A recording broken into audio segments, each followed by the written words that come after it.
तलाक के कागजात पर साइन करवाने के लिए तुम्हारी सीईओ पत्नी ने अपनी बेल्ट सीधे तुम्हारे सिर पर दे मारी। उसे बिल्कुल भी अंदाजा नहीं था कि इस हिंसक प्रहार से तुम्हारी वो यादें वापस आ जाएंगी जो पिछले 2 सालों से कहीं दबी हुई थी। तुमने अपना लाल माथा मला और अचानक जोर से हंस पड़े। सेराफिन, तुम्हें क्या लगता है तुमने आखिर किससे शादी की है? सेराफिन ने तुम्हें ऐसे देखा जैसे किसी पागल को देख रही हो। ठीक उसके सामने तुमने तलाक के समझौते पर हस्ताक्षर किए, मुड़े और एक ऐसा नंबर डायल किया जिसे तुमने 2 साल से नहीं छुआ था। रिसीवर से एक चिड़चिड़ी महिला की आवाज आई। कौन है? तुमने सिर्फ एक शब्द कहा, मैं। जैसे ही तुमने बोला, दूसरी तरफ से महिला ने पलट कर कहा, क्या तुम्हारा दिमाग खराब है? मुझे कैसे पता चलेगा कि तुम कौन हो? तुम धीरे से हंसे। तुम्हारी आवाज बर्फ की तरह ठंडी थी। एलोवेन, क्या मेरी धार कम हो गई है या तुम बस मगरूर हो गई हो? लाइन के दूसरी तरफ पल भर में सन्नाटा छा गया। 1 सेकंड बाद एक बेहद उत्साहित महिला की आवाज फूट पड़ी। तुमने हामी भरते हुए हल्की सी आवाज निकाली। महिला की आवाज तुरंत दुखी हो गई। तुम 2 साल से गायब थे। तुमने सीधे उसकी बात काट दी।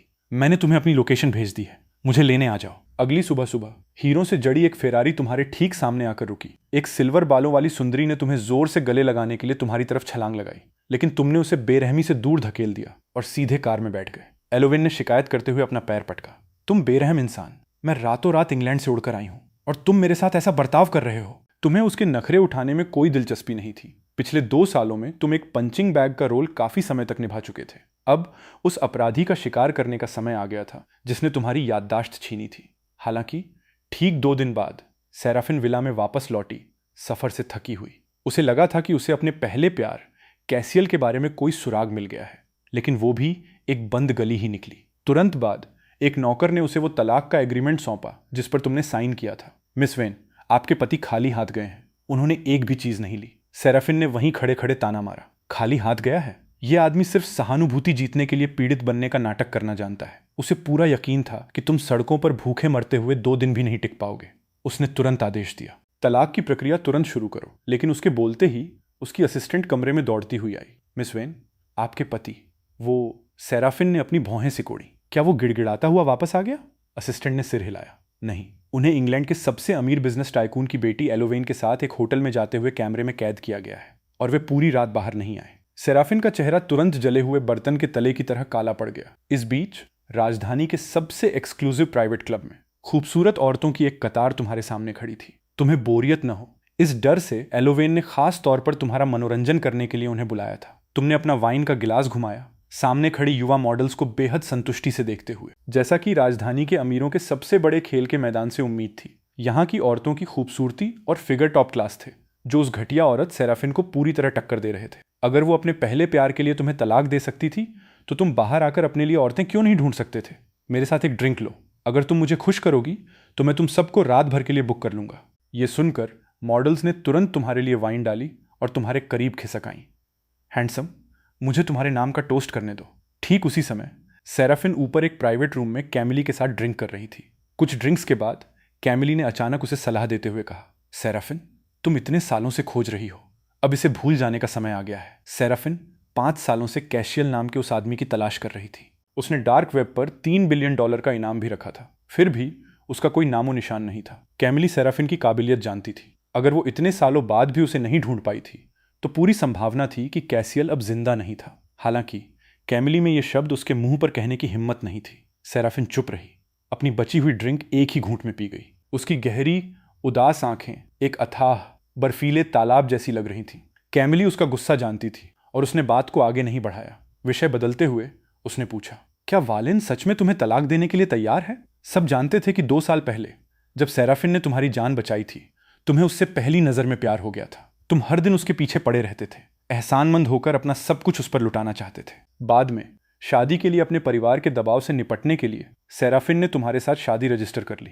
उसके बाद तुमने उसे खुश करने के लिए हर संभव कोशिश की। काश तुम अपना दिल निकालकर उसके हाथों में रख पाते। जब तुम सेराफिन से इतना प्यार करते थे तो तुम इतनी आसानी से उसे तलाक देने के लिए कैसे मान गए? एलोवेन के साथ तुम्हारे होटल में जाने की घटना के बारे में सोचकर सेराफिन का चेहरा तुरंत काला पड़ गया। इस पल कैमिली ने अचानक अजीब तरह से नीचे लॉबी की ओर इशारा किया। नीचे वो सफेद शर्ट वाला आदमी, वो वालिन जैसा क्यों लग रहा है? कैमिली ने फिर से अपनी आंखें मली। नहीं, ये सही नहीं हो सकता, वो इतना हैंडसम हो ही नहीं सकता। सेराफिन ने अपनी आंखें सिकोड़ी और उस दिशा में देखा जहां कैमिली इशारा कर रही थी। तुमने अपने लंबे पैर कॉफी टेबल के किनारे पर आराम से टिकाए हुए थे, आलस से अपने गिलास में रेड वाइन घुमा रहे थे। एक औरत ने तुम्हारा ड्रिंक दोबारा भरा। तुमने थोड़ी सी ठुड्डी उठाई और उसे एक ऐसी दिलकश शैतानी मुस्कान दी जो किसी की भी रूह को मोह सकती थी। ये सच में वही है, सेराफिन ने नीचे तुम्हें घूरते हुए कहा। उसका दिल जोर से कांप रहा था। हे भगवान, ये सच में वालेन है? कैमिली ने 2 बार चेक किया ताकि उसे कोई गलतफहमी न हो। सदमे से उसकी आंखें लगभग बाहर आ रही थीं। इतनी सारी मॉडल्स को बुलाना, इसकी भूख बिल्कुल भी साधारण नहीं है। सेराफिन तुम्हारी गहरी आंखों को घूर रही थी। उसका अपना चेहरा पूरी तरह से बर्फ जैसा ठंडा था। एलोवेन के साथ एक होटल में घुसते हुए फोटो खींचा जाना एक बात थी, लेकिन सीधे एक क्लब में आकर आवारा औरतों के साथ मजाक करना बिल्कुल अलग बात थी। तुम मॉडल्स के समूह के साथ जमकर फ्लर्ट कर रहे थे। तभी अचानक तुम्हें एक चुभने वाली नजर खुद पर महसूस हुई। तुमने अपना सिर घुमाया और एक जाना पहचाना चेहरा अपनी ओर आते देखा। तुम्हारे होठों के कोनों पर एक व्यंग्यात्मक मुस्कान आ गई। सेराफिन भीड़ को धकेलते हुए मजबूती से तुम्हारे सामने आकर खड़ी हो गई। तलाक के कागजात पर साइन करते ही बाहर अय्याशी करने आ गए? वालेन, क्या तुम सच में इतने यौन कुंठित सेक्सुअली फ्रस्ट्रेटेड हो? तुम एक उदासीन मुस्कान के साथ सोफे पर पीछे झुक गए। जिंदगी छोटी है, बेशक इंसान को इस पल का मजा लेना चाहिए। सेराफिन ने तुम्हें घूर कर देखा। उसका चेहरा काला और अशुभ था। उसके पीछे कैमिली ने फुसफुसाते हुए कहा, कहीं वालेन तुम्हारे उसे छोड़ने के सदमे से पागल तो नहीं हो गया?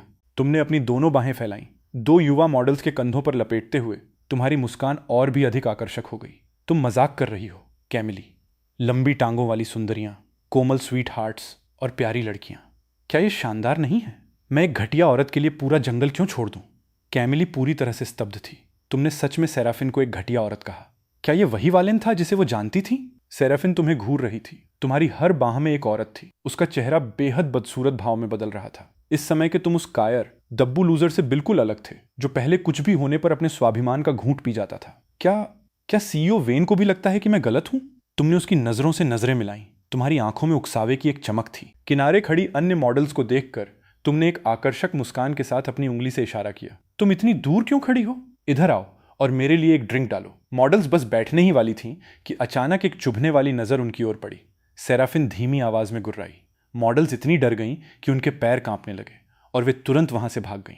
सेराफिन हाउस ऑफ वेन की सीईओ, राजधानी में साक्षात नरक की शासक के रूप में जानी जाती थी। निर्मम, निर्णायक और ठंडी। उसे नाराज करने का मतलब था अपनी जान गंवाना। तुमने उसे तिरस्कार से देखा। सेराफिन, किसी और का मजा खराब करने पर तुम्हें भगवान का कहर झेलना पड़ेगा। सेराफिन ने अपनी मुट्ठियां कसकर भींच लीं। उसके माथे की नसें उभर आईं। वालेन, हमारा अभी तक आधिकारिक रूप से तलाक नहीं हुआ है। आजकल तलाक के लिए 1 महीने का कूलिंग ऑफ पीरियड चाहिए होता है। इसका मतलब है कि हमें आधिकारिक तौर पर तलाक का प्रमाण पत्र मिलने में 1 महीना लगेगा। तुमने एक ठंडी हंसी हंसी। सेराफिन, मुझे ये मत बताना कि तुम रेंगते हुए वापस आना चाहती हो। अगर तुम चाहो भी तो ये इस बात पर निर्भर करता है कि मैं इसके लिए तैयार हूं या नहीं। सेराफिन ने शुद्ध तिरस्कार के साथ जवाब दिया। तुम कुछ ज्यादा ही सोच रहे हो। तुमने अपने लिए वाइन का एक गिलास डाला, उसे ठंडे अहंकार के साथ देखते हुए। यही सबसे अच्छा होगा। सेराफिन तुम्हारे सामने बैठे इस शैतानी, भड़कीले और अविश्वसनीय रूप से अहंकारी आदमी को घूर रही थी। वो समझ नहीं पा रही थी कि आखिर क्या गलत हुआ था। ठीक 2 दिन पहले तुम बेशर्मी से उससे तलाक न देने की भीख मांग रहे थे और अब तुम पूरी तरह से एक अलग इंसान लग रहे थे। तुम्हारा एलोवेन के साथ क्या रिश्ता है? तुमने एक भौं उठाई। मुझे तुम जैसी पूर्व पत्नी को अपने मामलों की सफाई देने की जरूरत नहीं है। पूर्व पत्नी? अचानक एलोवेन की हैरान और दुखी आवाज गूंज उठी। वो कुछ ही दूरी पर खड़ी थी, सेराफिन की ओर इशारा कर रही थी। वालेन, तुम सच में मेरी पीठ पीछे ये सब कर रहे थे? तुरंत एक हिंसक दुश्मनी की परत ने सेराफिन की आंखों को रंग दिया। उसके आसपास के हवा का दबाव काफी कम हो गया। तुमने कातिलाना इरादे छिपाए हुए एक नजर डाली और एलोवेन तुरंत डर गई। उसने अपने होठों को बंद करने का इशारा किया। सेराफिन, एक अच्छी एक्स को ऐसे बर्ताव करना चाहिए जैसे वो मर चुकी हो, समझी? वालेन! सेराफिन तुम्हें गालियां देना चाहती थी, लेकिन तुम्हारे पास अब उसके साथ माथापच्ची करने का समय नहीं था। तुमने एलोवेन को आवाज दी, चलो चलें, हम पार्टी जारी रखने के लिए जगह बदल रहे हैं। एलोवेन तुरंत एक उत्सुक पिल्ले की तरह तुम्हारे पीछे पीछे चलने लगी। मैं एक ऐसा प्राइवेट क्लब जानती हूं जहां की मॉडल्स यहां से भी बेहतर हैं। उनके पास दुनिया भर की सुंदरियां हैं। सेराफिन तुम्हारी लौटती हुई पीठ को घूरती रही और अचानक उसके दिमाग में एक विचार आया। वालेन एलोवेन जैसी इंग्लैंड की किसी लड़की को कैसे जान सकता है? इसके अलावा उनका रिश्ता अविश्वसनीय रूप से करीबी लग रहा था। 2 साल पहले तुम घायल हो गए थे और तुम्हारी याददाश्त चली गई थी। तुम्हें कुछ भी याद नहीं था और पिछले 2 सालों से तुम उसके प्राइवेट विला में रह रहे थे। काम करने के लिए कभी बाहर नहीं गए। तुम्हारे लिए एलोवेन जैसी ब्रिटिश अमीरजादी से मिलना असंभव था। सेराफिन की आंखों में एक चमक आई, जब तक कि वे एक दूसरे को पहले से न जानते हों। कैमिली, मेरे लिए एलोवेन के बारे में पता लगाओ। मैं उसके और वालेन से जुड़ी हर बात जानना चाहती हूँ। वो पल भर रुकी और आगे बोली, साथ ही वालेन का बैकग्राउंड भी चेक करो। कैमिली ने आदेश स्वीकार किया और चिढ़ाते हुए कहा, सीईओ वेन, मुझे ऐसा क्यों लग रहा है कि जैसे आपको छोड़ा गया है। रास्ते में एलोवेन लगातार तुमसे सेराफिन के साथ तुम्हारे रिश्ते को लेकर सवालों की झड़ी लगाती रही। उसे टालने में असमर्थ होकर तुमने लापरवाही से समझाया। 2 साल पहले उसने मेरी जान बचाई थी, इसलिए मैंने एहसानमंद होकर खुद को उसे सौंप दिया। अब जब उसे अपना पहला प्यार मिल गया है तो हम तलाक ले रहे हैं। एलोवेन ने तुम्हें घोर अविश्वास से देखा। तुम्हारी जान बचाई? हमेशा तुम ही दूसरों को बचाते हो। मुझे विश्वास नहीं हो रहा कि सच में ऐसा समय भी था जब किसी को तुम्हें बचाना पड़ा। तुमने सिर हिलाया। किसी ने मेरा शिकार करने के लिए द एक्लिप्स से हत्यारों को काम पर रखा था। एलोवेन के चेहरे के भाव पूरी तरह बदल गए। द एक्लिप्स पूर्वी एशिया का एक कुख्यात हत्यारा संगठन था। वे बेलगाम अहंकार के साथ काम करते थे और इतने निर्मम थे जो अपनी जान से ज्यादा पैसों को अहमियत देते थे। जब तक कीमत सही हो वे कुछ भी करने की हिम्मत रखते थे। तुम्हें 2 साल पहले उष्णकटिबंधीय ट्रॉपिकल जंगल में हुआ वो खतरनाक एनकाउंटर याद आया। तुम्हारी आंखों में एक गहरी चमक आ गई। आखिर किसने तुम्हें मारने के लिए द एक्लिप्स को काम पर रखा था? एलोवेन ने पूछा। क्या तुमने पता लगाया कि इस सब के पीछे मास्टरमाइंड कौन है? तुमने अपना सिर हिलाया। मेरी याददाश्त कुछ दिन पहले ही वापस आई है। मुझे अभी तक जांच शुरू करने का समय नहीं मिला। एलोवेन ने गंभीर स्वर में कहा। मुझे 2 दिन दो, मैं इसका पता लगाऊंगी। अचानक एलोवेन को कुछ याद आया। डार्क वेब पर तुम्हें पकड़ने के लिए एक बाउंटी पोस्ट इनाम का पोस्ट है। इनाम की रकम पहले ही $3 बिलियन तक पहुंच चुकी है। तुमने एक भौं उठाई। $3 बिलियन? इतना अंधा पैसा किसके पास है? क्या कोई मेरी जान लेना चाहता है? एलोवेन ने इस बारे में सोचा। ऐसा नहीं लगता। वे शायद तुम्हें जिंदा पकड़ना चाहते हैं। मुझे पकड़ने के लिए इतनी बड़ी कीमत चुकाने का मतलब है वे शायद मुझसे अपनी जान बचाने की भीख मांगना चाहते हैं। तुमने इस पर ज्यादा ध्यान नहीं दिया। डार्क वेब पर मेरे बारे में कई पोस्ट हैं, लेकिन लगभग कोई भी उन्हें लेने की हिम्मत नहीं करता। होटल लौटने के बाद तुमने मुंह हाथ धोया और आराम करने की तैयारी की। अचानक तुम्हें एक अहम बात याद आई। तुम्हारा जेड का पेंडेंट लॉकेट अभी भी सेराफिन के पास था। 2 साल पहले जब तुमने सेराफिन से शादी की थी तो तुमने उसे शादी के तोहफे के रूप में वो जेड पेंडेंट दिया था। उस समय तुम्हें उस जेड पेंडेंट की अहमियत का एहसास नहीं था, लेकिन अब जब तुम्हारी याददाश्त वापस आ गई थी तो तुम्हें अपने किए पर बेहद पछतावा हो रहा था। तुम इतनी अहम चीज यूं ही किसी को कैसे दे सकते थे? इस जेड पेंडेंट के बिना भविष्य में काम करना बेहद असुविधाजनक हो जाएगा, इसलिए तुम्हें किसी भी कीमत पर वो जेड पेंडेंट वापस लेना ही था। उस दिन कैमिली सेराफिन को खोजने के लिए सुबह सुबह वैन कॉर्पोरेशन गई। वालेन की जानकारी से जुड़ा जो कुछ भी मुझे मिल सका वो सब यहाँ है। सेराफिन ने फाइल खोली, लेकिन अंदर रिकॉर्ड्स की केवल कुछ ही छिटपुट लाइनें थीं। बस इतना ही? कैमिली ने कंधे उचकाए। वह पूरी तरह असहाय दिख रही थी। किसी ने वालेन की जानकारी को भारी तौर पर एनक्रिप्ट किया होगा। उसके बुनियादी विवरण के अलावा और कुछ भी नहीं मिल सकता। सेराफिन ने अपनी भौहें सिकोड़ी। यह कुछ ऐसा था जिसकी उसने बिल्कुल भी उम्मीद नहीं की थी। आम लोग इतनी हद तक नहीं जाते। उसने अपने हाथों में पकड़ी फाइल को देखा। उसकी उदास आंखों की गहराई में एक ठंडी चमक दौड़ गई। ठीक इसी समय मिरेल ने दरवाजा खटखटाया और कमरे में दाखिल हुई। सीईओ वैन, मिस्टर वालेन यहाँ। इससे पहले कि मिरेल अपना वाक्य पूरा कर पाती, उसे पीछे से कॉलर से पकड़ा गया और किनारे खींच लिया गया। अगले ही सेकंड तुम एक जबरदस्त आभा मंडल ऑरा बिखेरते हुए अंदर आए। सेराफिन ने तुम्हें देखा। उसकी आंखों में न दिखने वाली खौफ की एक झलक कौंध गई।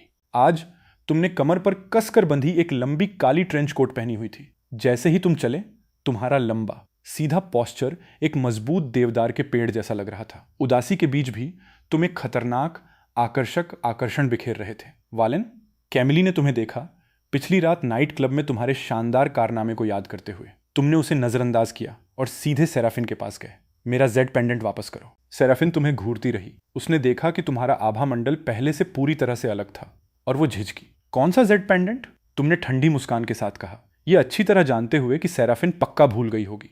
तुम्हें याद था कि जब तुमने उसे वो जेड पेंडेंट दिया था तो उसने लापरवाही से उसे मेज पर फेंकने से पहले उसकी तरफ देखा भी नहीं था। जब हमारी शादी हुई थी तो मैंने तुम्हें एक जेड पेंडेंट दिया था। सेराफिन ने ध्यान से सोचा। ऐसा लग रहा था कि वास्तव में ऐसी कोई चीज थी। 2 साल पहले जब उसने तुम्हें बचाया था तो वही जेड पेंडेंट तुम्हारी गर्दन में लटक रहा था। उस पर तुम्हारा नाम भी उकेरा हुआ था। सेराफिन अपनी कुर्सी पर पीछे की ओर झुकी।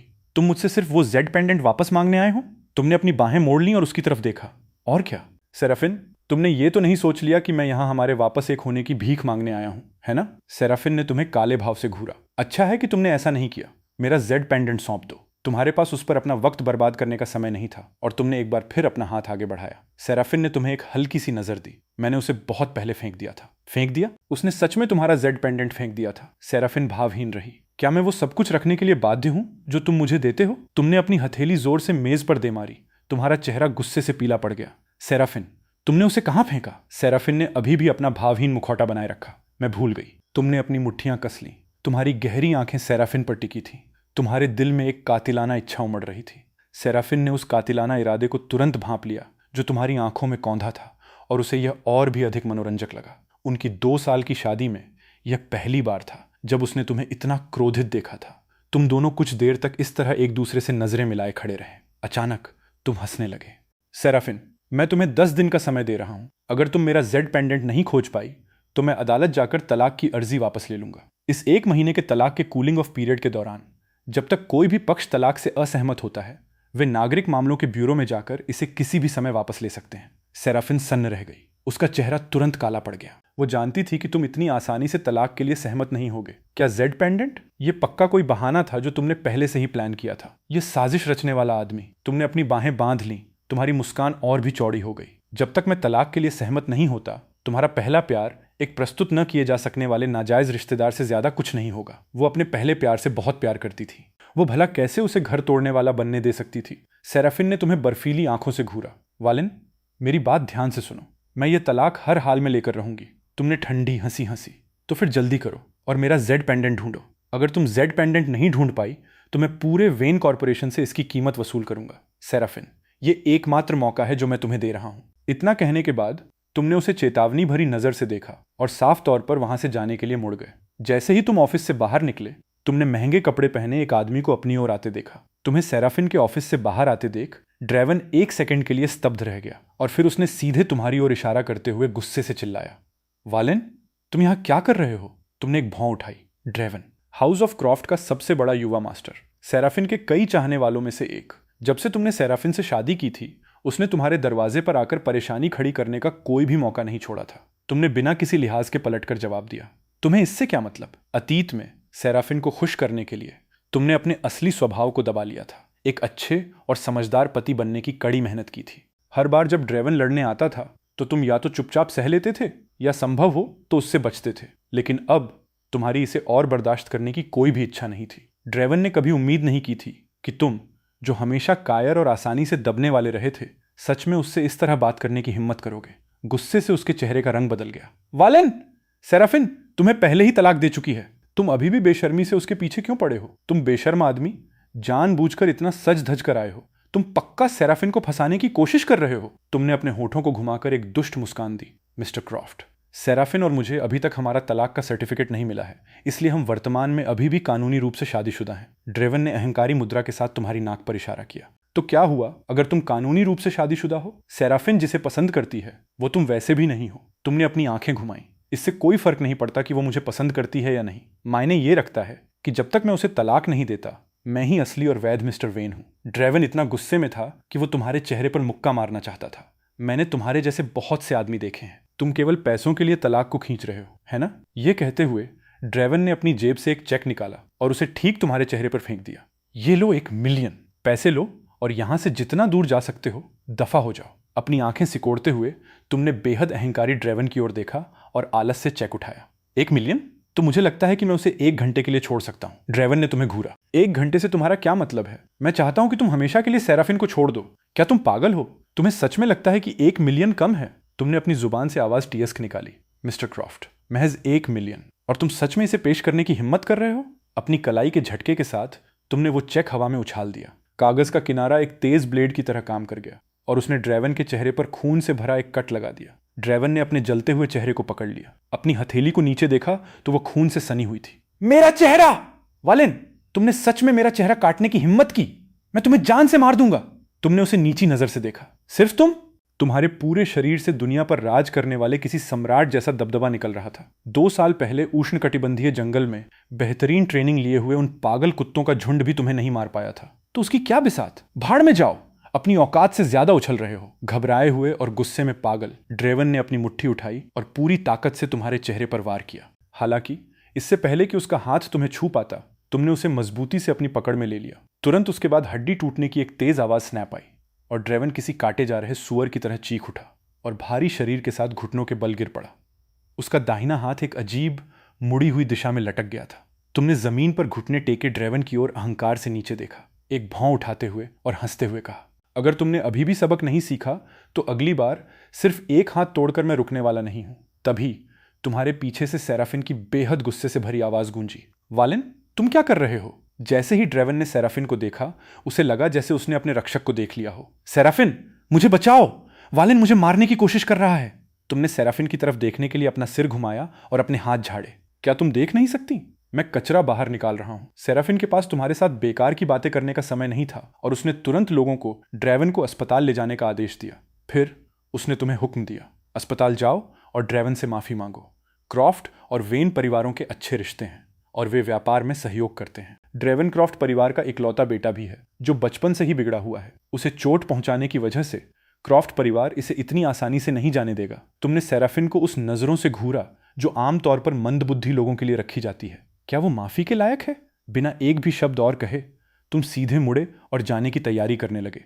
वहीं रुक जाओ। सेराफिन ने तुम्हारा हाथ कसकर पकड़ लिया। तुम्हारी आंखों में गहरी झुंझलाहट की एक चमक कौंध गई। तुमने रिसेप्शन डेस्क पर रखे कॉफी के एक कप को लापरवाही से उठाया और उसे सीधे सेराफिन के चेहरे पर छपाक से फेंक दिया। अपने हाथ खुद तक रखो। क्या उसे सच में लगा था कि तुम अभी भी वो दब्बू मोम जैसे नरम वालिन हो जो अपनी याददाश्त खोने के दिनों में थे? किनारे खड़ी मिरेल ने ठंडी हवा की एक गहरी सांस खींची। बदमाश, उसने सच में सीईओ वेन पर कॉफी फेंकने की हिम्मत की। उसने पक्का शेर का कलेजा खाया होगा। कैमिली लगभग लड़खड़ाकर मुंह के बल गिर ही पड़ी थी। वो जल्दी से टिश्यू लेकर दौड़ती हुई आई। सीईओ वेन, क्या आप ठीक हैं? सेराफिन ने अपने चेहरे से कॉफी के दाग पोंछे। उसके पूरे शरीर से एक चुभने वाला बर्फीला आभा मंडल निकल रहा था। यह कमबख्त आदमी, उसके 26 साल के जीवन में यह पहली बार था जब किसी ने उस पर कॉफी फेंकने की हिम्मत की थी। वालेन, क्या तुम मरना चाहते हो? मैं आसानी से तुम्हारी ये इच्छा पूरी कर सकती हूँ। तुमने एक तिरस्कार भरी हंसी हंसी। सेराफिन के इतने बड़े दबाव का सामना करते हुए भी तुमने जरा भी डर महसूस नहीं किया। कोशिश करो और देखो कि क्या मैं तुम्हारा सिर नहीं उड़ा देता। सेराफिन का ठंडा खूबसूरत चेहरा एक अवर्णनीय खतरे में लिपट गया। यह मत सोचना कि सिर्फ इसलिए कि तुम्हें एलोवेन का सपोर्ट हासिल है मैं तुम्हें छूने की हिम्मत नहीं करूंगी। तुमने एक भौं उठाई। इतिहास गवाह है, एलोवेन को हमेशा तुम्हारा ही सपोर्ट मिला है। क्या तुम इसलिए जल रही हो क्योंकि कोई मुझे सपोर्ट कर रहा है? सेराफिन एक पल के लिए हक्की बक्की रह गई। वो तुम्हें पसंद तक नहीं करती थी तो भला जलने वाली क्या बात थी? वो बस बेहद नाखुश महसूस कर रही थी। वालेन, अगर तुम मेरे साथ भाव खाने का प्ले हार्ड टू गेट खेल खेलने की कोशिश कर रहे हो तो मैं तुम्हें सलाह देती हूं कि यह विचार अभी छोड़ दो। तुमने उसे आंखें दिखाई। भाव खाना, माई एस माई एस। क्या तुम्हें सच में लगता है कि तुम दुनिया की सबसे चहेती चीज हो?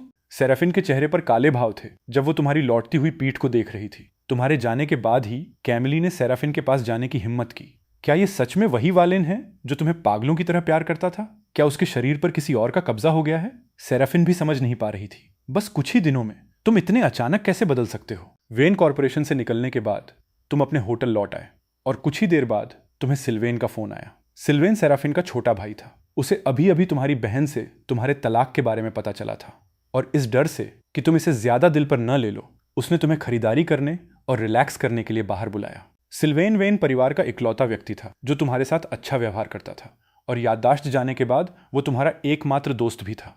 तुम जल्द ही राजधानी छोड़ने वाले थे और तुम जाने से पहले उसे ठीक से धन्यवाद देना चाहते थे, इसलिए तुम मान गए। आधे घंटे बाद सिल्वेन उस बुटीक से बाहर निकला। उसने नॉटिलस की वो लग्जरी घड़ी पहन रखी थी जो वो हमेशा से चाहता था लेकिन कभी वेटिंग लिस्ट से बाहर नहीं निकल पाया था। हालांकि वो आमतौर पर पानी की तरह पैसा बहाता था, फिर भी एक घड़ी पर 4 मिलियन खर्च करना बहुत ज्यादा खर्चीला था। वालेन, क्या तुम सच में मुझे ये घड़ी दे रहे हो? सिल्वेन ने अपनी कलाई पर बंधी घड़ी को देखा जिसकी कीमत एक पूरे घर के बराबर थी। उसे विश्वास करना कुछ मुश्किल लग रहा था। तुमने सिर हिलाया। अगले महीने तुम्हारा जन्मदिन है, इसे एक अर्ली बर्थडे गिफ्ट समझ लो। सिल्वेन पूरी तरह से भावुक हो गया था। उसने तुम्हें गले लगाया और खुशी से चीख पड़ा, वालेन तुम सबसे अच्छे हो। वो एक पल के लिए रुका और फिर पूछा, लेकिन तुम्हारे पास इतने पैसे कहां से आए? क्या तुमने मेरी बहन के साथ तलाक में एक भी पैसा या संपत्ति लिए बिना उसे नहीं छोड़ा? साथ ही तुमने पिछले 2 सालों में बिल्कुल काम नहीं किया है तो स्वाभाविक रूप से तुम्हारी कोई इनकम नहीं हो सकती। तुमने धीमी आवाज में जवाब दिया, पुरानी बचत। वालेन, तुम्हारी याददाश्त वापस आ गई। कोई आश्चर्य नहीं कि तुम पिछले 2 दिनों से अपने स्वभाव के बिल्कुल उलट व्यवहार कर रहे हो, पूरी तरह से एक अलग व्यक्ति की तरह। तो आखिरकार तुम्हारी याददाश्त वापस आ ही गई। Wallen, Wallen, Wallen, Wallen. चूंकि तुम इतने अमीर हो, क्या तुम सबसे अमीर परिवार के युवा मास्टर हो सकते हो? तुम निशब्द रह गए। नहीं, बस युवा मास्टर शब्द हटा दो। भले ही तुम युवा मास्टर नहीं हो, तुम अभी भी एक टाइकून हो। टाइकून, कृपया मेरे शुगर डैडी बन जाओ। सिल्वेन ने तुरंत छलांग लगाई और कसकर टाइकून की जांघ पकड़ ली। पूरी दोपहर तुम और सिल्वेन ने शॉपिंग मॉल के सभी लग्जरी बुटीक्स को छान मारा। शाम को डिनर के बाद सिल्वेन अपना सामान लेकर घर चला गया जबकि तुम होटल लौट आए। जैसे ही तुम होटल पहुंचे तुम्हें सिल्वेन के नंबर से फोन आया। फोन से एक अजीब मशीनी आवाज आई, सिल्वेन के विला में आओ वरना बस उसकी लाश उठाने का इंतजार करो। इस समय प्लैटिनम विला के अंदर सिल्वेन सोफे पर बैठा था। उसके हाथ बंधे हुए थे और उसके मुंह पर टेप लगा हुआ था। काले सूट में 2 अंगरक्षक उसके बाएं और दाएं खड़े थे। जो एक सेकंड के लिए भी अपनी नजरें उस पर से नहीं हटा रहे थे। औरत ने फोन काटा और पीछे दोनों बॉडीगार्ड्स की ओर देखा। तुम लोगों ने अभी तक यंग मास्टर सिल्वेन को खोला क्यों नहीं? जैसे ही उसके हाथ आजाद हुए, सिल्वेन ने अपने मुंह से टेप फाड़ दिया और झटके से खड़ा हो गया। कैलिस्टा, क्या तुम्हारे दिमाग में कुछ खराबी है? तुमने मेरा अपहरण करने की हिम्मत भी की। राजधानी के 3 महान परिवारों में वेन परिवार के अलावा वेन्स परिवार और मर्सर परिवार थे। हालांकि वेन्स परिवार वेन परिवार के बहुत करीब नहीं था, फिर भी उनके बीच कुछ सामाजिक बातचीत होती रहती थी। नाराज मत होइए यंग मास्टर सिल्वेन, मैं तुम्हें चोट नहीं पहुंचाऊंगी। मैंने बस तुम्हें यहां इसलिए आमंत्रित किया है ताकि उस आदमी वालेन को खुद मेरे दरवाजे पर आने पर मजबूर कर सकूं। सिल्वेन के दिल की धड़कन रुक सी गई। उसे अभी अभी पता चला था कि तुमने ड्रेवन का चेहरा काट दिया था और उसका हाथ अपाहिज कर दिया था। कैलिस्टा ड्रेवन की अंधभक्त थी। उसका अपहरण करके और तुम्हें यहां खींचकर वो निश्चित रूप से ड्रेवन का बदला लेना चाहती थी। सिल्वेन आगे बढ़कर फोन छीनना चाहता था, लेकिन 2 बॉडीगार्ड्स ने उसका रास्ता रोक लिया। कैलिस्टा, मैं तुम्हें चेतावनी दे रहा हूं, वालेन और मेरी बहन का अभी तक तलाक नहीं हुआ है। अगर तुमने उसके सिर के एक बाल को भी छुआ तो मेरी बहन तुम्हें नहीं छोड़ेगी। यंग मास्टर सिल्वेन, तुम किसे डराने की कोशिश कर रहे हो? मैंने सुना है कि सेराफिन के दिल में वालेन के लिए कोई भावना नहीं है। उनकी 2 साल की शादी के दौरान उसने एक बार भी सीधे उसकी आंखों में नहीं देखा। उसके भगवान ड्रेवन को बुली करने की हिम्मत की। उसने आज इस आदमी को, जिसे आकाश और पृथ्वी की विशालता का अंदाजा नहीं था, एक कड़ा सबक सिखाने की ठान ली थी। सिल्वेन गुस्से से दांत पीस रहा था। उसने कॉफी टेबल से एक कप उठाया और उसे कैलिस्टा पर दे मारा। बकवास! मेरी बहन और जीजाजी का रिश्ता बिल्कुल ठीक है, भले ही उनका रिश्ता खराब हो। अगर तुमने वालेन के शरीर के एक भी बाल को छुआ तो मेरी बहन तुम्हारी खाल उधेड़ लेगी। यंग मास्टर सिल्वेन, मैं खोखली धमकियों से नहीं पली हूं। पूरे सर्कल में अफवाहें फैल रही हैं कि सेराफिन वालेन को फेंके हुए कचरे की तरह मानती है। वो भला वालेन के लिए मुझ पर गुस्सा कैसे हो सकती है? कैलिस्टा की आंखों में एक तीखी चमक कौंध गई। चूंकि वालेन ने ड्रेवन का हाथ बर्बाद किया है, इसलिए मुझे बस वालेन के दोनों हाथ बर्बाद करने हैं। उसने कुछ और बॉडीगार्ड्स को इशारा किया। तुम लोग जाकर दरवाजे की रखवाली करो। जब वालेन आए तो उसे घुटनों के बल रेंगते हुए अंदर आने पर मजबूर करना। सिल्वेन इतना गुस्से में था कि उसका खून खौल रहा था। उसने अपनी आस्तीन चढ़ाई और कैलिस्टा की ओर दौड़ा। कमीनी, मैं तुमसे मौत तक लड़ूंगा। हालांकि इससे पहले कि वो उस तक पहुंच पाता, बॉडीगार्ड्स ने उसे नीचे दबा दिया। यंग मास्टर सिल्वेन, मैं तुम्हें चोट नहीं पहुंचाना चाहती, लेकिन अगर तुम ऐसे ही एहसान फरामोश बने रहे तो मुझे असभ्य होने के लिए दोष मत देना। ठीक जब कैलिस्टा ने अपना वाक्य पूरा किया, बाहर से अचानक ब्रेक लगने की कान फाड़ देने वाली आवाज गूंजी। वो जल्दी आ गया। सिल्वेन गुस्से में पागलों की तरह टहल रहा था। जब उसे बांधकर कार में फेंका गया था तो उसने अपने फोन का उपयोग करके सेराफिन को एक SOS मैसेज भेजने में कामयाबी हासिल की थी। उसे कोई अंदाजा नहीं था कि उसने वो देखा है या नहीं। कैलिस्टा ने अपने पैर क्रॉस किए, लिविंग रूम के प्रवेश द्वार की ओर देखते हुए। हालांकि ठीक अगले पल बाहर से बॉडीगार्ड्स की दर्दनाक चीखें सुनाई देने लगी। कैलिस्टा चौंक गई। क्या यह संभव है कि जो व्यक्ति आया था वो नहीं था? जब वो अभी भी सोच रही थी, चीखें अचानक बंद हो गईं और उसकी जगह केवल जमीन पर स्नीकर्स के कदम रखने की स्थिर आवाज ने ले ली। जैसे ही सिल्वेन ने वो कदम सुने, उसका दिल बैठ गया। ये खत्म हो गया, ये खत्म हो गया। ये निश्चित रूप से वालेन है। तुम चांदनी के खिलाफ लिविंग रूम में धीरे धीरे चले आए, मजाकिया अंदाज में एक टेलीस्कोपिक बैटन डंडा घुमाते हुए, जो तुमने अभी अभी एक बॉडीगार्ड से छीना था। कैलिस्टा का ध्यान वास्तविकता में वापस आ गया। इसका मुंह बंद करो। इससे पहले कि उसकी आवाज धीमी पड़ती, ठंडी हवा का एक झोंका गुजरा। कैलिस्टा को केवल अपनी आंखों के सामने एक गहरी परछाई चमकती हुई महसूस हुई। तुरंत बाद कमरे में 2 भारी धमक थुड्स गूंज उठी। एक पल सिल्वेन अभी भी तुम्हारे बारे में चिंता कर रहा था और अगले ही पल उसने देखा कि तुमने उसे नीचे पकड़े हुए 2 अंगरक्षकों को कितनी आसानी से निपटा दिया। तुमने एक बॉडीगार्ड के सिर पर बैटन से वार किया, जबकि दूसरे को सीधे किक मारकर उड़ा दिया। दोनों आदमी भारी आवाज के साथ फर्श पर गिरे। उन्हें चीखने तक का मौका नहीं मिला। स्थिति को खराब होते देख कैलिस्टा ने दरवाजे की ओर चीख कर कहा, कोई यहां अंदर आओ। अगर तुम बाहर खड़े उन दर्जन भर लोगों को बुला रही हो तो मैं सुझाव दूंगा कि तुम अपनी सांसें बर्बाद मत करो। कैलिस्टा ने जोर से हाँफते हुए घोर अविश्वास में तुम्हें घूरा। आज रात वो जिन 20 आदमियों को लाई थी, वे सभी अत्यधिक कुशल पेशेवर बॉडीगार्ड थे। फिर भी तुमने उनसे इतनी जल्दी निपट लिया था। वे 10 मिनट भी नहीं टिक पाए थे। तुम्हारे लड़ने का हुनर इतना जबरदस्त कैसे हो सकता है? क्या सर्कल की अफवाहें हमेशा ये नहीं कहती थी कि तुमने कहा मैं किसी काम का नहीं हूं? तुम्हारे चेहरे पर बर्फीली ठंड के अलावा कोई और भाव नहीं था। तुम्हारी गहरी आंखें बेपरवाह कातिलाना इरादे से भरी हुई थीं। तुम उसे छूने की हिम्मत करती हो जो मेरा है।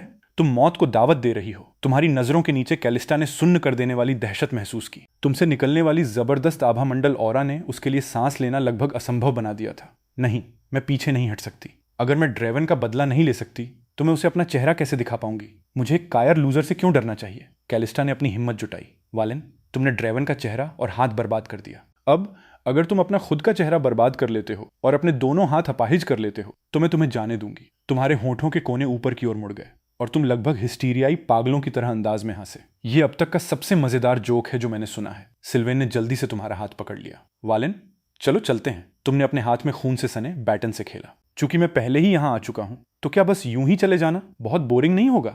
इन शब्दों के साथ तुम्हारे हाथ में मौजूद डंडा हवा में घूम गया। कैलिस्टा के पास बचने का बिल्कुल समय नहीं था, इससे पहले कि बैटन सीधे उसके चेहरे पर जोर से जा लगा। भयानक दर्द के कारण उसका पूरा शरीर जोर से कांपने लगा। बिना एक भी शब्द कहे तुम उसके पास गए और आर्म चेयर पर बैठ गए। तुमने नीचे कैलिस्टा को घमंड से घूरते हुए देखा जब वो कांपते हुए खड़ी हो रही थी। अब घुटने टेको। तुम्हें घेरने वाली जबरदस्त आभा मंडल हजारों की सेना का नेतृत्व करने वाले किसी जनरल की तरह थी। कैलिस्टा ने तुम्हें डरी हुई आंखों से देखा और एक भारी धमक के साथ तुम्हारे ठीक सामने सीधे घुटनों के बल बैठ गई। सिल्वेन का मुंह शुद्ध सदमे में खुला रह गया। एक गाली लगभग उसके होठों से फिसल गई। ये बिगड़ी हुई अमीरजादी कैलिस्टा अपने दादा के राजनीतिक बैकग्राउंड पर भरोसा करते हुए आमतौर पर अविश्वसनीय रूप से अहंकारी और दबंग थी। पूरी राजधानी में शायद ही कोई था जिससे कैलिस्टा डरती थी। यह सोचना कि वो आज तुम्हारे सामने पूरी तरह से घुटने टेक देगी। तुमने उदासीनता से एक भौं उठाई। क्या तुम्हें अभी भी मेरे हाथ चाहिए? नहीं। कैलिस्टा जोर जोर से कांप रही थी। तुम्हारी आंखों में हत्या के इरादे से पूरी तरह डरी हुई थी। अगर उसे पता होता कि तुम इतने दुर्जेय फॉर्मिडेबल हो तो भले ही तुम उसे 10 गुना हिम्मत दे देते, वो तुम्हें उकसाने की हिम्मत कभी नहीं करती। अभी भी मेरे लोगों को बंधक बनाकर रखना चाहती हो? खून से सने चेहरे के साथ कैलिस्टा ने हताशा से अपना सिर हिलाया। सिल्वेन ने तुम्हारी आंखों में गहरी श्रद्धा के साथ देखा। वो तालियों की झड़ी लगाना चाहता था। इतना कूल, इतना दबंग, इतना हैंडसम, हे भगवान! भाई! तुमने सिर हिलाया और सिल्वेन की ओर देखा। सिल्वेन, जाकर मेरा बाहर इंतजार करो। सिल्वेन को लगा जैसे तुम्हारी नजरों में चिंगारियां जल रही हैं। उसने फर्श पर घुटने टेके कैलिस्टा की ओर देखा और सिर हिलाया। ठीक है फिर। सिल्वेन लिविंग रूम से बाहर चला गया और ठीक अगले पल घर के अंदर से कैलिस्टा की दर्दनाक चीखें गूंज उठी। सिल्वेन चीख से काफी चौंक गया था। वो बस वापस लिविंग रूम में यह देखने के लिए जाने की तैयारी कर रहा था कि क्या हुआ है। तभी तुम बाहर निकल आए। वालेन, तुमने सिल्वेन की ओर देखा। क्या तुम ठीक हो?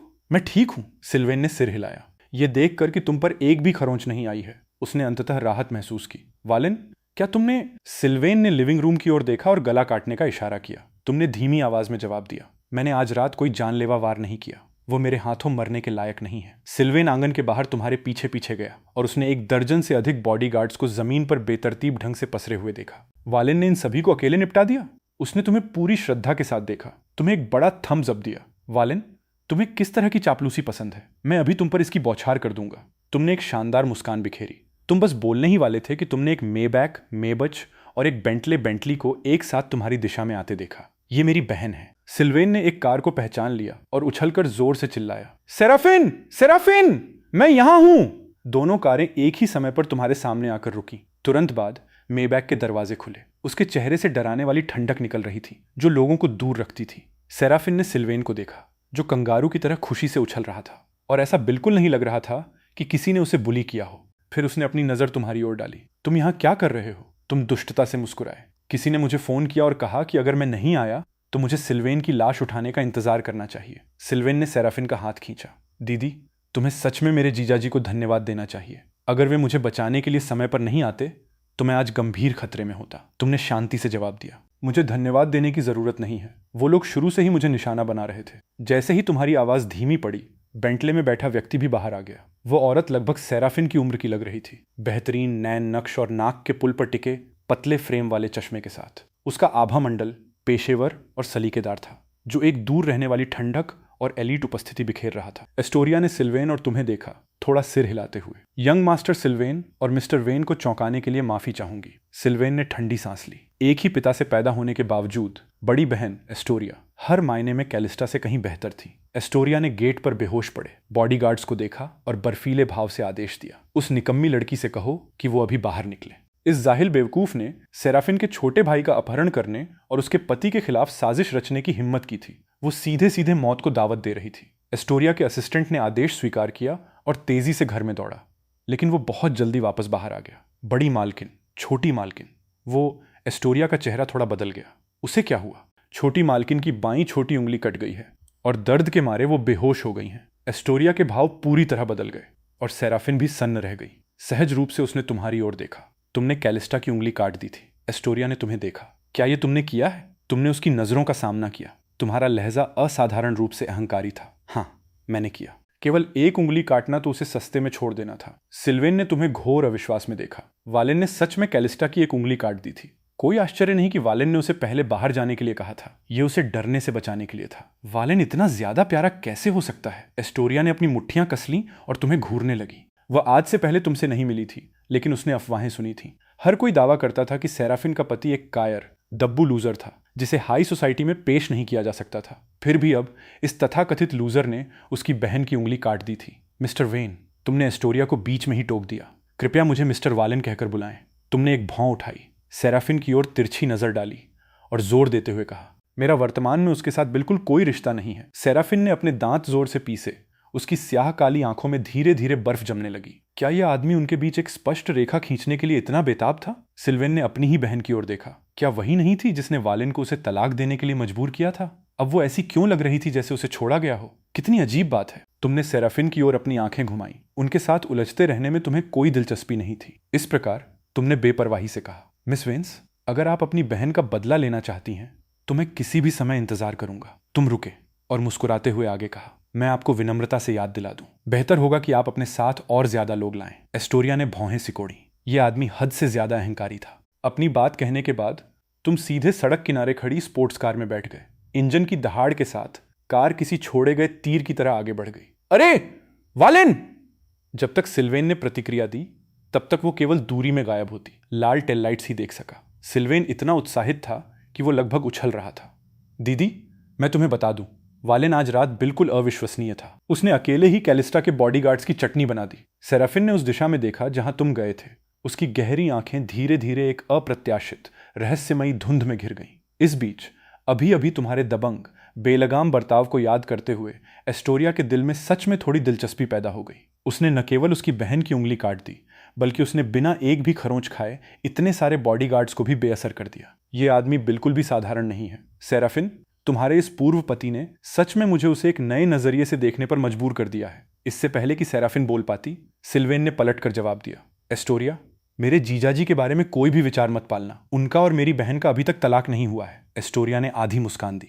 तो मैं सेराफिन और मिस्टर वालेन का तलाक फाइनल होने के बाद उनके पीछे जाऊंगी। तुरंत सेराफिन की आंखों में गहरी दुश्मनी भड़क उठी। तुम्हारी हिम्मत कैसे हुई? वो सच में वालेन के पीछे जाना चाहती है? सपने देखती रह। एस्टोरिया मूल रूप से केवल मजाक कर रही थी, लेकिन सेराफिन की उग्र प्रतिक्रिया देखकर उसकी दिलचस्पी और भी बढ़ गई। तुम मजाक कर रही होगी सेराफिन। चूंकि तुम और मिस्टर वालेन वैसे भी तलाक ले रहे हैं, तो मेरे उनके पीछे जाने का तुमसे कोई लेना देना नहीं है ना? तो फिर जाकर कोशिश करके देख लो। सेराफिन की आंखें चेतावनी से भरी थी। वो एक पल के लिए रुकी और फिर एक और धमकी दी, अपनी बहन को पट्टे में कसकर रखना। अगर अगली बार ऐसा हुआ तो वो केवल एक उंगली नहीं काटेगा। एस्टोरिया ने सिर हिलाया। आज रात की घटनाओं को लेकर वेन्स परिवार पूरी तरह से गलत था। अगर तुमने कार्रवाई नहीं भी की होती तो भी सेराफिन कैलिस्टा को आसानी से नहीं छोड़ती। एक उंगली खोने से उसे एक सबक मिलेगा। हम देखेंगे कि क्या वो भविष्य में इतना बेलगाम होने की हिम्मत करती है या नहीं। अपनी गंभीर चेतावनी जारी करने के बाद सेराफिन ने सिल्वेन को अपनी कार में बिठाया और वहां से चली गई।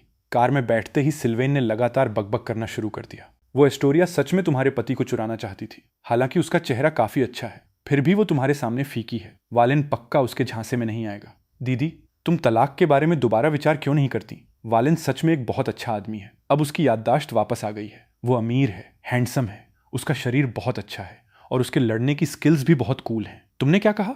वालेन की याददाश्त वापस आ गई? हाँ, कोई आश्चर्य नहीं कि वालेन अचानक इतना बदल गया। ये इसलिए था क्योंकि उसकी याददाश्त वापस आ गई थी। सेराफिन अचानक बेहद उत्सुक हो गई। तुम्हारी 2 साल की याददाश्त खोने के दौरान तुम्हारी आज्ञाकारिता और तुम्हारे वर्तमान ठंडे खून वाले दबदबे के बीच तुम्हारा असली चेहरा कौन सा था? सिल्वेन ने उसे असंतोष से देखा। मैं तुम्हें बता दूं, वालेन जैसा अच्छा आदमी लालटेन लेकर ढूंढने पर भी मिलना मुश्किल है। अगर तुम उसे अभी वापस नहीं जीत पाई तो तलाक फाइनल होने के बाद पछताने में बहुत देर हो जाएगी। मुझे चेतावनी न देने के लिए दोष मत देना। जब तुम्हें उसे फिर से वापस पाने के लिए नरक जैसी कोशिशें करनी पड़ेंगी तो दर्द तुम्हें ही होगा। सेराफिन चुप रही। उसकी गहरी आंखें थोड़ी सी चमकी और उसके पतले होठों के कोने एक चाप में मुड़ गए। तुम होटल लौट आए।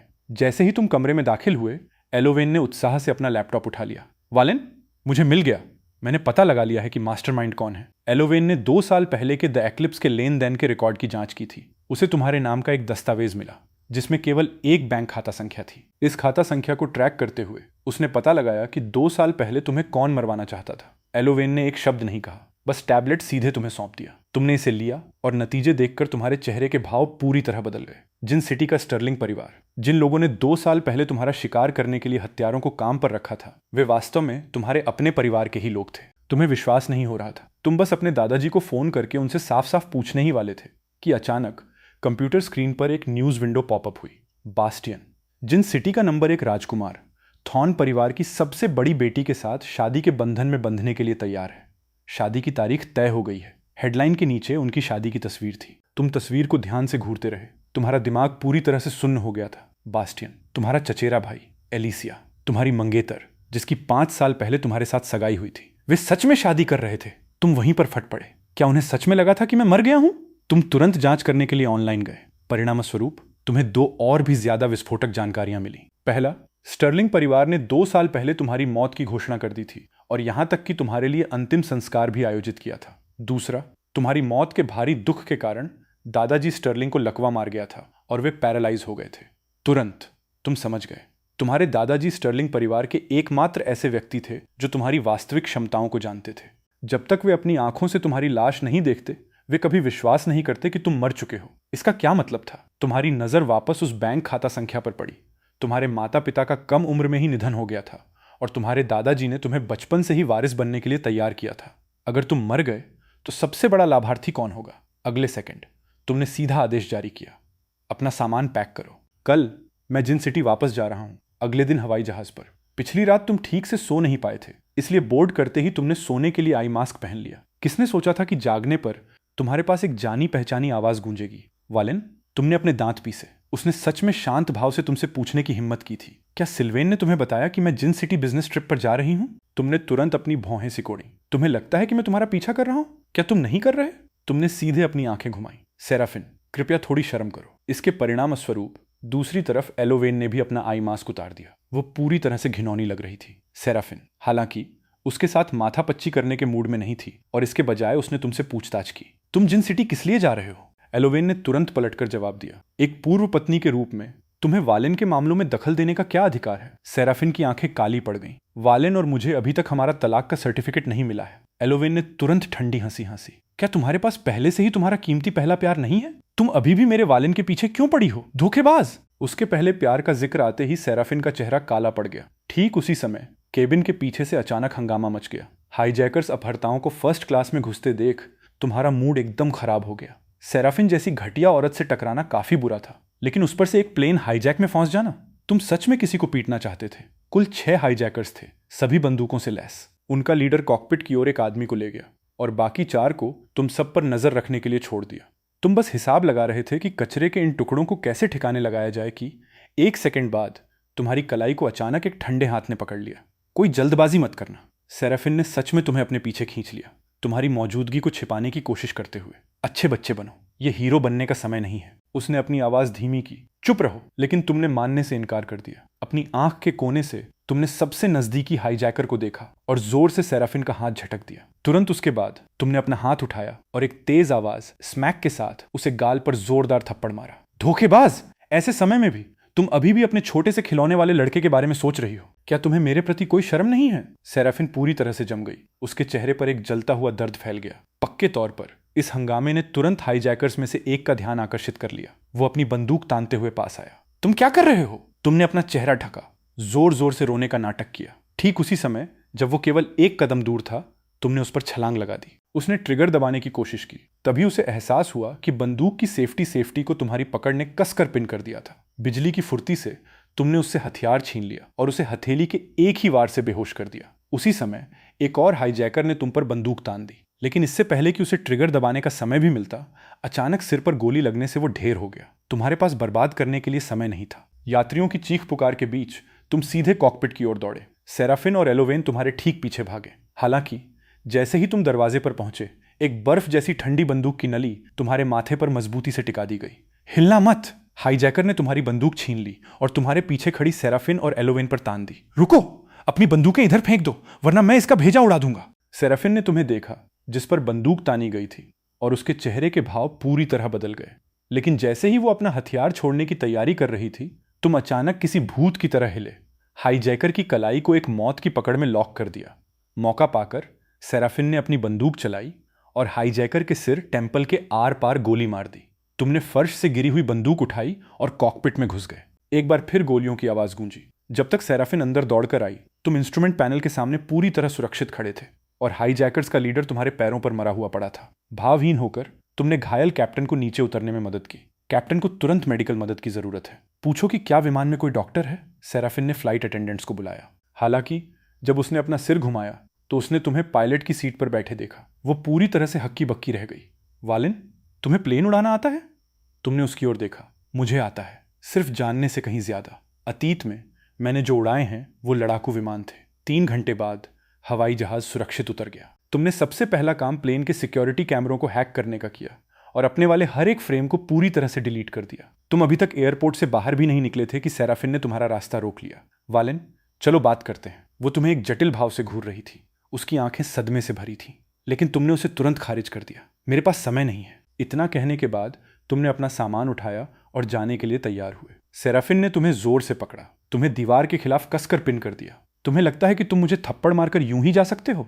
तुमने उसे खाली नजरों से देखा। क्या तुम मुझे वापस मारना चाहती हो? सच कहूं तो वो थप्पड़ मारकर मुझे बहुत संतुष्टि मिली। तुमने उकसाने के लिए जानबूझकर अपना चेहरा ऊपर की ओर झुकाया। क्या तुम मुझे मारने वाली हो या नहीं? अगर नहीं तो मुझे छोड़ो। सेराफिन तुम्हें घूरती रही। उसके दिल की धड़कन जैसे एक पल के लिए रुक गई थी। अगले ही सेकंड उसने अपना हाथ उठाया। तुम्हें लगा कि वो सच में तुम्हें मारने वाली है, और जैसे ही उसने मारने के लिए हाथ उठाया, उसने इसके बजाय तुम्हारे दोनों हाथों को पकड़ लिया और उन्हें तुम्हारे सिर के ऊपर पिन कर दिया। तुम्हारी गुस्से से भरी आंखों में देखकर सेराफिन का मूड आश्चर्यजनक रूप से काफी बेहतर हो गया। सेराफिन, क्या तुम्हारे दिमाग में कुछ खराबी है? तुमने घृणा में अपने हाथ के पिछले हिस्से से अपना मुंह पोंछते हुए उसे जोर से धक्का दिया। उसने अपने होठों से खून का एक निशान पोंछा। अब हिसाब बराबर। तुम इतने गुस्से में थे कि तुमने गालियां दी। तुम घटिया औरत। लेकिन उसने फिर से धीमी और स्थिर आवाज में पूछा, वालिन, मुझे बताओ, तुम जिन सिटी किस लिए आए हो? तुम्हें इससे क्या मतलब? तभी तुम्हारी जेब में तुम्हारा फोन लगातार वाइब्रेट करने लगा। तुमने इसे बाहर निकाला और एक मैसेज देखा। एलोवेन, वो नादान लड़की एयरपोर्ट के बाहर तुम्हारा इंतजार कर रही थी। तुमने भौहें सिकोड़ी।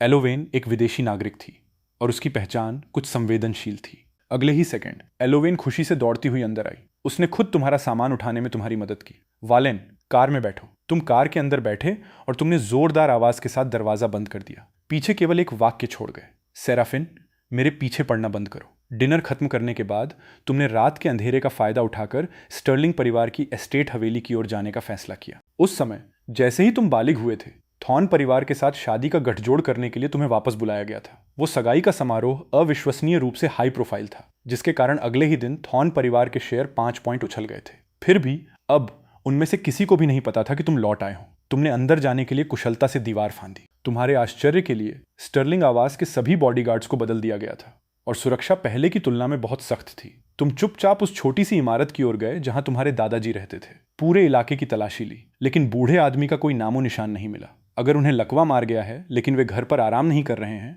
तो क्या कॉर्विन ने उन्हें किसी सैनिटोरियम अस्पताल आश्रम में भेज दिया होगा? उन्हें ढूंढ पाने में असमर्थ होने पर तुमने वहां और रुकने की योजना नहीं बनाई। हालांकि जैसे ही तुम सीढ़ियों से नीचे जा रहे थे, तुमने गलती से गार्ड्स को अलर्ट कर दिया। एक ही पल में स्टर्लिंग आवास के ऊपर रात के आसमान में अलार्म गूंज उठे। अधिक से अधिक बॉडीगार्ड्स दौड़ते हुए आए।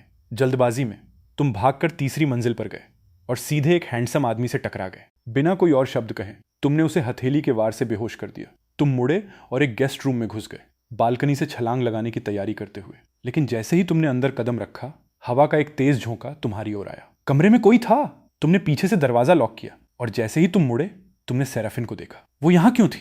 वो पूरी तरह से सदमे में दिख रही थी। बाहर आते हुए कदमों की आवाज तेजी से बढ़ रही थी। समझाने का समय न होने पर तुम बाथरूम में छिप गए। जैसे ही दरवाजा बंद हुआ, किसी ने गेस्ट रूम का दरवाजा खटखटाया। तुमने दरवाजे के हैंडल को पकड़ा, सतर्कता से बाहर की हरकतों को सुनते हुए। गनीमत रही कि सेराफिन ने जवाब दिया कि उसने किसी को नहीं देखा और गार्ड्स को वापस भेज दिया। कम से कम उसमें अभी भी थोड़ी बहुत इंसानियत बाकी थी। तुम अब बाहर आ सकते हो।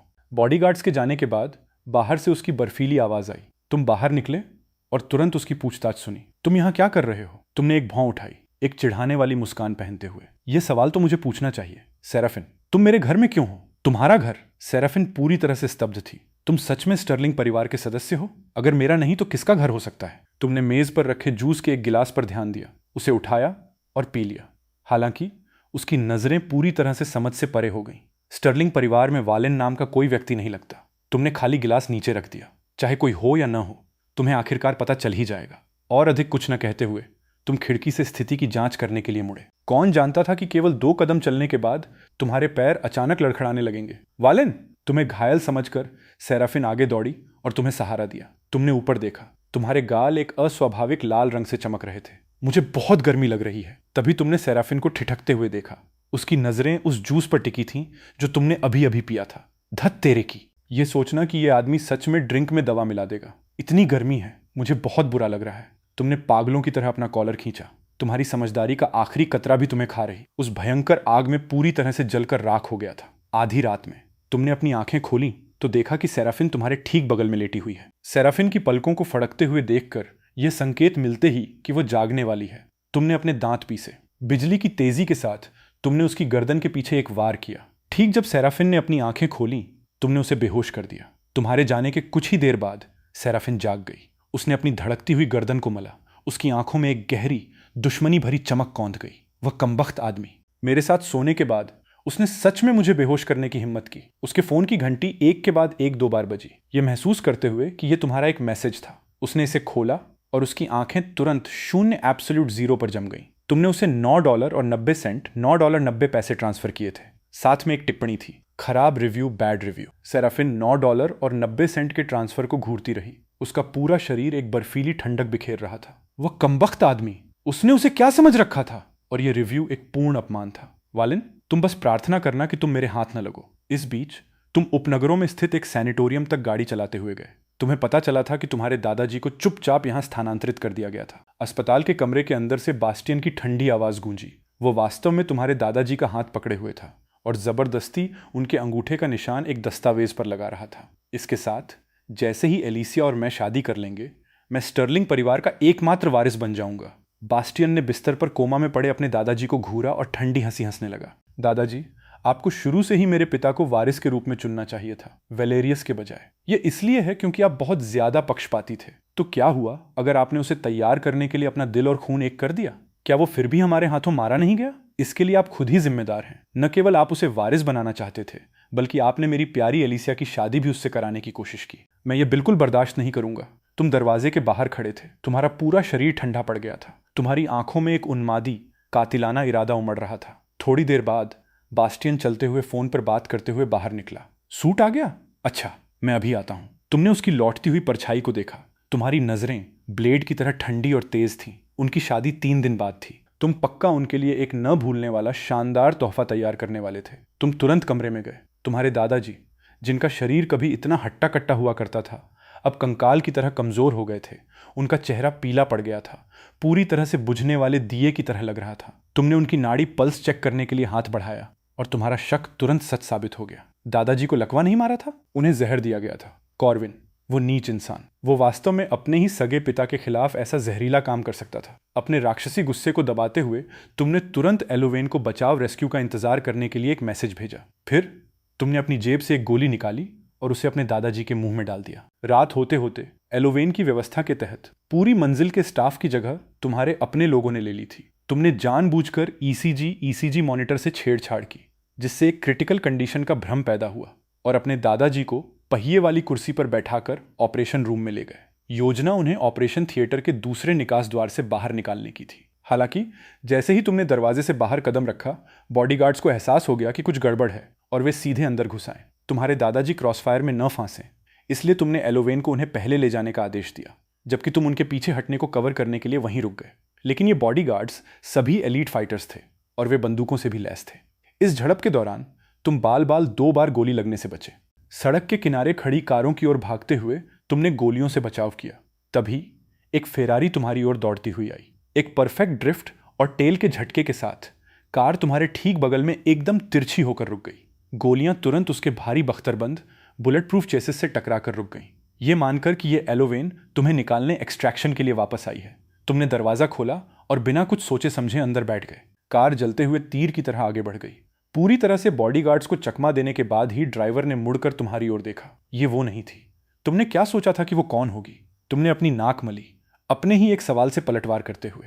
तुम यहां क्या कर रही हो? सेराफिन ने गाड़ी चलाना जारी रखा और पूरी गंभीरता से बोली, अगर मैं कहूं कि मैं यहां विशेष रूप से तुम्हें लेने आई थी तो क्या तुम मुझ पर विश्वास करोगे? वेलेरियस, तुमने तुरंत अपनी भौहें उठाई। तुम्हारी आंखें सतर्कता से भर गईं। तुम्हें कैसे पता कि वेलेरियस मेरा असली नाम है? अपनी पहचान छिपाने के लिए तुमने विदेश में लगातार वालिन उपनाम का इस्तेमाल किया था। वह सच में सब कुछ जानती थी। सेराफिन ने बिना जल्दबाजी किए समझाया। जिस समय मैंने तुम्हें बचाया था वह समय स्टर्लिंग परिवार द्वारा वेलेरियस की मौत की घोषणा के समय के काफी करीब था। साथ ही तुमने पिछली रात जो शब्द कहे उससे तुम्हारी असली पहचान का अंदाजा लगाना मुश्किल नहीं था। तुमने कंधे उचकाए। चूंकि वो पहले से ही सब कुछ जानती थी इसलिए नाटक करने का कोई मतलब नहीं था। बधाई हो, तुमने सही अनुमान लगाया। मैं वास्तव में वेलेरियस हूं। सेराफिन ने तुम्हें देखा और एक और सवाल दागा, तुम्हारी याददाश्त कब वापस आई? तुम्हारी आंखें तुरंत बर्फीली हो गईं। जिस दिन तुमने मुझे धक्का दिया था तुमने खुद पर हंसते हुए एक हंसी हंसी। वैसे मुझे तुम्हारा शुक्रिया अदा करना चाहिए। अगर तुम्हारी बेरहमी न होती तो मैं शायद आज तक याददाश्त खोने से पीड़ित रहता। सेराफिन का चेहरा तुरंत भद्दा हो गया। वालिन, क्या तुम्हें मुझसे बात करते समय इतना ज्यादा कड़वा कॉस्टिक होना ही पड़ता है? तुमने बिना रुके पलटकर जवाब दिया, मेरी एक होने वाली पूर्व पत्नी इम्पेंडिंग एक्स वाइफ के साथ अच्छा व्यवहार करने की कोई जिम्मेदारी नहीं है। सेराफिन की आंखें तुरंत दबे हुए गुस्से से भर गईं और उसने ब्रेक मारा, कार को सड़क के किनारे खींच लिया। वालिन, मैं किसी भी पल तलाक की अर्जी रद्द कर सकती हूँ। यह सुनकर तुम तुरंत चिंतित हो गए। सेराफिन, तुम ये गंदी चालें चलने की हिम्मत मत करना। तुमने ही सबसे पहले तलाक की बात छेड़ी थी और अब तुम अपनी बात से मुकरना चाहती हो। तुमने मुझे क्या समझ रखा है? किसे पता था कि वो बस अपनी सीट पर पीछे की ओर झुक जाएगी, शांत और बेपरवाह। तुम मेरे साथ सोए थे। मुझे ये मत बताना कि तुम जिम्मेदारी नहीं लेना चाहते। तुम वहीं गुस्से में हंस पड़े। मैंने इसके लिए पैसे दिए थे, भले ही ये केवल $9 और 90 सेंट था। पैसा पैसा होता है। सेराफिन का चेहरा बर्तन के तले जैसा काला पड़ गया। यह कमबख्त आदमी।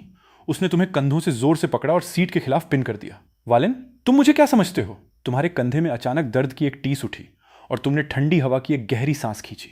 सेराफिन जम गई। अचानक उसे एहसास हुआ कि उसकी हथेली गीली और गर्म लग रही है। उसने नीचे देखा तो उसकी हथेली खून से सनी थी। तुम घायल हो? उसे लगा जैसे किसी ने उसके दिल को बेरहमी से निचोड़ लिया हो। उसका लहजा गहरी चिंता से भरा था। तुमने ठंडी बेरुखी से उसके हाथ को झटक दिया। मैं ठीक हूं, बस एक छोटी सी चोट है। यह बस एक गोली छूकर निकली है। इसका जिक्र करना भी जरूरी नहीं है। इतना खून बहना एक छोटी सी चोट है? सेराफिन चिंता और दिल के दर्द दोनों से अभिभूत होकर अस्पताल जाने के लिए तुरंत कार स्टार्ट करने लगी। मैं अस्पताल नहीं जा रहा हूं, मैं एक डॉक्टर को बुला लूंगा। बस मुझे एक फर्स्ट एड किट ला दो, मैं खुद इसे देख लूंगा। जल्द ही एक नौकर मेडिकल किट ले आया। तुमने अपने कंधे का घाव खोला, कुशलता से उसे कीटाणुरहित किया और खून बहना बंद किया। घाव गहरा नहीं था, टांके लगाने की कोई जरूरत नहीं थी। मुझे करने दो। सेराफिन ने गॉज पट्टी ली, तुम्हारे पास बैठ गई और धीरे धीरे तुम्हारे घाव के ऊपर उसे गोल गोल लपेट दिया। हालांकि उसकी नजर अनजाने में तुम्हारी गर्दन और कॉलर बोन को ढके हुए लव बाइट्स पर पड़ी। ये वो निशान थे जो उसने पिछली रात तुम पर छोड़े थे। तुमने उसे घूरते हुए देखा। तुम क्या देख रही हो? जल्दी से पट्टी बांधो। सेराफिन के होठों के कोने ऊपर की ओर मुड़ गए। उसने पूरी तरह से तुम्हारे घाव पर पट्टी बांध दी और तुम्हारी शर्ट के बटन वापस बंद करने में भी मदद की। फिर वो अचानक बोली, वालिन, हम तलाक नहीं लेते, ठीक है? तुम वहीं के वहीं पूरी तरह से सुन्न हो गए। ये कैसा ब्रह्मांडीय मजाक, कॉस्मिक जोक कर रही थी वो। फिर भी वो सीधे तुम्हें देख रही थी, पूरी सच्चाई और ईमानदारी के साथ बोल रही थी। हम पिछली रात एक साथ सोए थे, इसलिए तुम्हें मेरी जिम्मेदारी लेनी होगी। तुमने ताना मारा। मैंने तुमसे मुझे बचाने की भीख नहीं मांगी थी। क्या तुम ही वो नहीं थी जिसने अपना आत्मनियंत्रण खो दिया था? इस प्रकार तुमने अपना फोन निकाला, सीट के खिलाफ पीछे झुके और कहा, अपनी कीमत बताओ, तुम्हें कितना चाहिए? सेराफिन का चेहरा तुरंत बर्तन के तले जैसा काला पड़ गया, लेकिन तुमने दांव बढ़ाना जारी रखा। 50,000, 1 लाख या 2 लाख? उसे खुद को खंजर जैसी नजरों से घूरते हुए देखकर तुमने जानबूझकर अपने पैर क्रॉस किए। तुम्हारा चेहरा पूरे तिरस्कार से भरा था। राजधानी में सबसे महंगी रात की कीमत केवल 1 लाख के आसपास होती है। क्या तुम्हें अभी भी लगता है कि 2 लाख बहुत कम है? वालिन, उसके माथे की नसें गुस्से से धड़कने लगी। उसने कभी उम्मीद नहीं की थी कि तुम सच में उसके साथ एक वेश्या जैसा व्यवहार करोगे। फिर भी तुमने सीधे उसके दिल पर वार करना जारी रखा। इसके अलावा, अगर हम तलाक नहीं लेते हैं तो तुम्हारे उस कीमती पहले प्यार का क्या होगा? मुझे ये मत बताना कि तुम जैसी औरत एक पति को घर पर सुरक्षित रखना चाहती है और साथ में एक हरम भी चलाना चाहती है। बकवास! उसका चेहरा पूरी तरह से काला पड़ गया था, लेकिन तुरंत बाद उसने एक परम बम गिराया। पिछली जानकारी गलत थी, कैशियल नहीं मिला है। तुम्हारे चेहरे की मुस्कान तुरंत जम गई। तो ये बात थी। पता चला कि उसे बस अपना पहला प्यार नहीं मिला था। यही वजह थी कि उसने अचानक तलाक के बारे में अपना मन बदल लिया था। तुम अचानक खड़े हो गए, भारी गुस्से में धधकते हुए। सेराफिन, मैं कोई आज्ञाकारी कुत्ता नहीं हूं जिसे तुम अपनी मर्जी से बुला सको और अपनी मर्जी से फेंक सको। मेरा वो मतलब नहीं था, तो तुम्हारा क्या मतलब था? गुस्से से तुम्हारा चेहरा लाल हो गया था। तुम बस उससे बहस करने ही वाले थे कि अचानक तुम्हारे फोन की घंटी बजने लगी। यह एलोवेन थी। तुमने सेराफिन को एक तरफ धकेल दिया जैसे ही कॉल कनेक्ट हुई, एलोवेन की घबराई हुई उग्र आवाज गूंजी, वालिन। एक तेज धमाके के साथ तुम्हारा दिमाग पूरी तरह से खाली हो गया। तुम्हारे दादाजी का अपहरण कर लिया गया था। आखिर क्या हुआ था? एलोवेन के हाथों से सीधे किसी व्यक्ति को छीन पाना दुश्मन बिल्कुल भी साधारण नहीं था। तुम चिंता से जल रहे थे, लेकिन इससे पहले कि तुम बोलना खत्म कर पाते, सेराफिन ने हिंसक रूप से तुम्हारे हाथ से फोन छीन लिया। उसने ठंडी आवाज में रिसीवर पर कहा, जांच करने की कोई जरूरत नहीं है। अगले ही सेकंड उसने सीधा तुम्हारी आंखों में देखा, एक एक शब्द पर जोर देते हुए, मैं ही वो हूं जिसने अपने लोगों को दादाजी स्टर्लिंग को ले जाने का आदेश दिया है। वो पहले से ही राजधानी जाने वाले एक हवाई जहाज पर हैं। तुम अपनी जगह पर जम गए। फिर शुद्ध गुस्से की एक विशाल लहर सीधे तुम्हारी खोपड़ी के शीर्ष तक पहुंच गई। तुमने मेज से एक गिलास उठाया और उसे हिंसक रूप से उसकी ओर फेंक दिया। सेराफिन, तुम मेरे दादाजी के साथ क्या करने का इरादा रखती हो? चूंकि तुम्हारी हरकतें इतनी हिंसक थीं, तुम्हारे कंधे का घाव तुरंत फट गया और भयानक दर्द ने तुम्हें ठंडी हवा की एक गहरी सांस खींचने पर मजबूर कर दिया। सेराफिन आसानी से बच गई। तुम्हारे दर्द भरे भाव देखकर वो वास्तव में दुखी लग रही थी और तुम्हें बैठने में मदद करने के लिए हाथ बढ़ाया। तुमने उसे कॉलर से जोर से पकड़ा, एक शातिर चेतावनी देते हुए। सेराफिन, अगर तुमने मेरे दादाजी के सिर के एक बाल को भी छूने की हिम्मत की तो मैं तुम्हें पूरी तरह से बर्बाद कर दूंगा। गुस्सा होने के बजाय वो वास्तव में हंस पड़ी। चिंता मत करो, तुम्हारे दादाजी मेरे दादाजी भी हैं। मैं उन्हें नुकसान क्यों पहुंचाऊंगी? मैंने पहले ही एक elite top class medical team की व्यवस्था कर दी है। जैसे ही वे राजधानी पहुंचेंगे उन्हें सबसे अच्छा इलाज मिलेगा। तुमने अपनी मुट्ठियां कस लीं, उसे खंजर जैसी नजरों से घूरते हुए। सेराफिन, तुम्हें आखिर चाहिए क्या? उसके होठों की मुस्कान गहरी हो गई, जिसमें एक दुष्ट आकर्षण था। जैसा कि मैंने पहले कहा, मैं तलाक नहीं चाहती। तुम एक ही पल में समझ गए। उसने पहले ही अनुमान लगा लिया था कि एक बार जब तुम इस बार गए तो तुम कभी नहीं लौटोगे। इसलिए वो तुम्हारे दादाजी को तुम्हें धमकाने के लिए इस्तेमाल कर रही थी। यह घटिया औरत। शुद्ध गुस्से से कांपते हुए तुमने अपने भींचे हुए दांतों के बीच से शब्द निकाले, जबरदस्ती पकाया गया फल कभी मीठा नहीं होता। फिर भी उसने बस तुम्हें शांति से देखा। उसका लहजा पूरी तरह से निर्विवाद, इंडिस्प्यूटेबल था। चाहे वो मीठा हो या नहीं, तुम्हें पता लगाने के लिए पहले उसे तोड़ना और चखना होगा। उसने तुम्हें इतनी अच्छी तरह से चुप करा दिया कि तुम्हें जवाब में एक भी शब्द नहीं मिला। ये औरत इतनी बेशर्म बदमाश कैसे हो सकती है? तुम्हारे सीने में गहरी हताशा की एक लहर उठ गई। जैसी तुम्हारी मर्जी। अगर हम तलाक नहीं ले रहे हैं तो हम तलाक नहीं ले रहे हैं। यह सिर्फ कागज का एक टुकड़ा है। कौन किससे डरता है? मैं बस ये देखूंगा कि मुझ में तुम्हारी ये क्षणिक दिलचस्पी वास्तव में कब तक टिकती है। चूंकि वो खेल खेलना चाहती थी, तुम अंत तक उसका साथ दोगे। तुमने उसकी ओर देखा और अपनी शर्त रखी। मेरे दादाजी को धीरे धीरे असर करने वाला जहर दिया गया था। तुम्हें उनका इलाज करने के लिए सबसे अच्छे डॉक्टरों को खोजना होगा। सेराफिन पूरी तरह से सदमे में दिख रही थी। दादाजी को जहर दिया गया था? जाहिर है वह केवल स्टर्लिंग परिवार की उस सार्वजनिक कहानी को जानती थी कि तुम्हारे दादाजी को लकवा मार गया था। तुमने हर एक शब्द पर जोर दिया। मेरी बात सुनो सेराफिन, अगर मेरे दादाजी को कुछ भी हुआ तो मैं तुम्हें कभी नहीं छोड़ूंगा। उसने तुरंत तुम्हारा हाथ पकड़ लिया। उसकी आंखों में परम गंभीरता की एक अभूतपूर्व झलक थी। चिंता मत करो, मैं सबसे अच्छे विशेषज्ञों की व्यवस्था करूंगी। क्या तुम्हें भूख लगी है? तुम क्या खाना चाहते हो? कुछ भी। उसे बातों से टालते हुए तुम्हारी उंगलियां तुम्हारे फोन पर उड़ी। तेजी से एलोवेन को एक लोकेशन पिन भेजा। उसे तुम्हें लेने आने के लिए कहा। तुम्हें बिल्कुल उम्मीद नहीं थी कि सेराफिन व्यक्तिगत रूप से नौकरों को पौष्टिक स्वास्थ्य, दलिया, पोरिज और कुछ साइड डिश तैयार करने का निर्देश देगी। खाना खाने के ठीक बीच में उसने अचानक एक ऐसा सवाल पूछा जिससे तुम्हारे दिल की धड़कन रुक गई। वालिन, 2 साल पहले जब तुम उस चट्टान से गिरे थे तो क्या इसका स्टर्लिंग परिवार से कोई लेना देना था? शायद। तुम्हारी आंखें तुरंत चमकी और तुमने केवल एक अस्पष्ट उत्तर दिया। सेराफिन ने इस मुद्दे पर आगे दबाव नहीं डाला।